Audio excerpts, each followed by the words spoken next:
भरधाव कारला चुकवताना खासगी बस उलटली, दोघे ठार, 6 जण जखमी. कर्नाटकात झाला अपघात. बिटा येथून तामिळनाडूतील कोईमतूरकडे जाणाऱ्या व्यंकटेश्वरा या खासगी ट्रॅव्हल्स बसचा कर्नाटकात भीषण अपघात झालाय.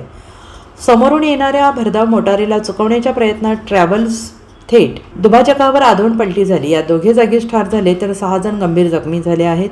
अर्णवी सचिन महाडिक वय वर्ष 11 राहणार नेवरी तालुका कडेगाव आणि यश सावंत वय वर्ष 20 राहणार बस्तवडे तालुका तासगाव अशी मृतांची नावे आहेत. कर्नाटकातील मोटेबेन्नूर जिल्हा हावेरी गावाजवळ सोमवारी दिनांक 18 रात्रीच्या सुमारास हा अपघात झालेला आहे.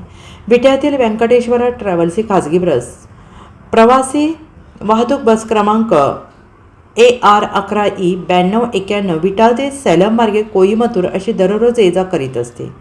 सोमवारी दुपारी 3 वाजता ही बस कोईमतूरकडे रवाना झाली. या बसमध्ये एकूण 31 प्रवासी असल्याचं सांगण्यात आले.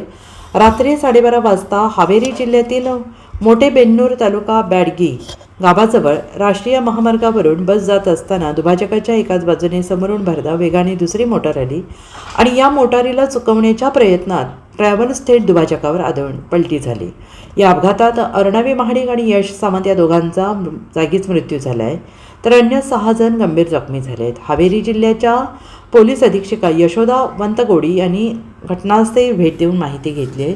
पोलीस आणि अग्निशमन दलाच्या कर्मचाऱ्यांनी अपघातस्थळी तात्काळ मदतकार्य सुरू केलेलं आहे. जखमींवर हावेरी येथील जिल्हा रुग्णालयात उपचार सुरू आहेत. या अपघाताची बॅडगी पोलीस ठाण्यामध्ये नोंद झालेली आहे.